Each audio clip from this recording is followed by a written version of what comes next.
Mermaid, an out-of-the-gate champion of the Disney Renaissance and a classic of hand-drawn animation, is the best film about parenthood ever made. Well, not that I'm a parent, nor have I seen all the films ever made. I do think Bambi and The Incredibles have a right to that title, just as I said in a review a few years ago, but for the moment, I want to focus on the daddy of all daddy films. Morning, Daddy. Clements and Musker's 1990 The Little Mermaid. A plot summary seems almost pointless. Ariel is the most talented but least disciplined daughter of Triton, the hunky king of the mer people. He has some unknown beef with the sea witch Ursula, maybe his deposed sister, maybe an ex-lover, but definitely somebody who thinks Triton is sitting on her throne. I like that this movie feels no compunction to explain their conflict, nor where the mother or mothers of Triton's daughters are. The live-action version, as Disney live-action remakes are wont to do, clears all of that up for us, and it makes it obvious that they're brother and sister, and that Triton's got hoes in various marine biomes. I don't really need that kind of world building, nor do I feel it necessary to dwell on how Disney departed from Hans Christian Andersen's extremely dark source material. Both the short story and the animated feature are gorgeous in their own way, and I think the live-action remake is mostly a success. Anyhow, Ariel trades her voice, spectacularly provided by Jodie Benson, for a pair of legs, and is given 3 days to seduce a prince who she has her eyes on in order to stay human. I have to say that Ariel is actually more interested in living as a human than she is in Prince Eric. What's a fire and why does it? What's the word? Burn. Her I Want song is entirely about exploring dry land, not about boys. Part of Your World is the most iconic scene in the film, and I admit it always gets me a little choked up.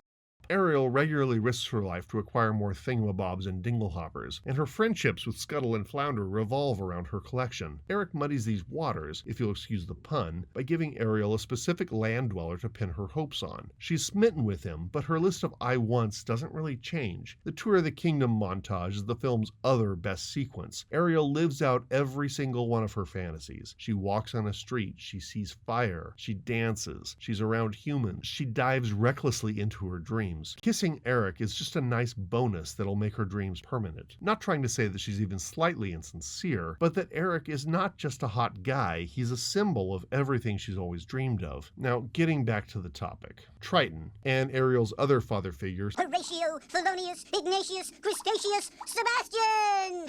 They actually have a lot in common, despite one of them being an aging beefcake and the other one being a neurotic Jamaican composer. I'm really looking forward to this performance, Sebastian. Oh, Your Majesty, this will be the finest concert I have ever conducted. Your daughters, they will be spectacular. Yes, and especially my little Ariel. Yes. Both are softies who put on a good show of being tough. I mustn't overreact. I must remain calm. Neither is particularly perceptive about Ariel. Both crumble when they realize their personal dictates will simply make her Miserable for the rest of your life. Triton changes his tune when Eric proves himself, risking his life to kill Ursula and rescue Triton and Ariel both. Sebastian, on the other hand, seems to be primarily interested in saving his own neck. What would our father say? I'll tell you what our father'd say. He'd say he's gonna kill himself a crab. That's what our father'd say. By keeping Ariel under the sea. Oh, somebody's got to nail that girl's fins to the floor. And out of Ursula's clutches. But when Scuttle attempts to set the tone for a romantic evening by bawling his lungs out, Jeez, Mom, I'm surrounded by amateurs.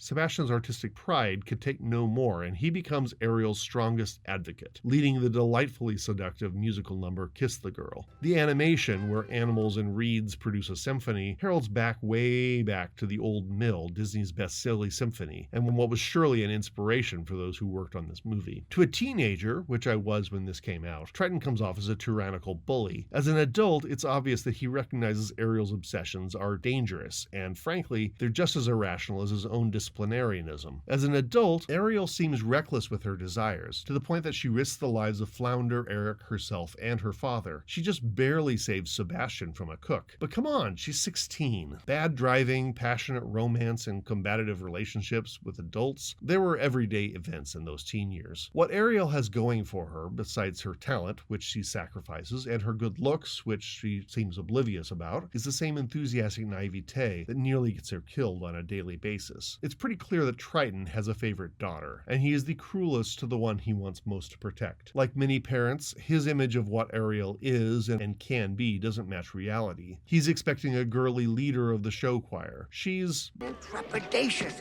We're out to discover! And to be honest, I think that's why this movie hits home so much for me. I'm neither a father nor a daughter, but that loving, head-butting relationship is one that most of us have lived. Well, it's like I always say, Your Majesty. Children got to be free to lead their own lives. You always say that? Then I guess there's just one problem left. How much I'm going to miss her.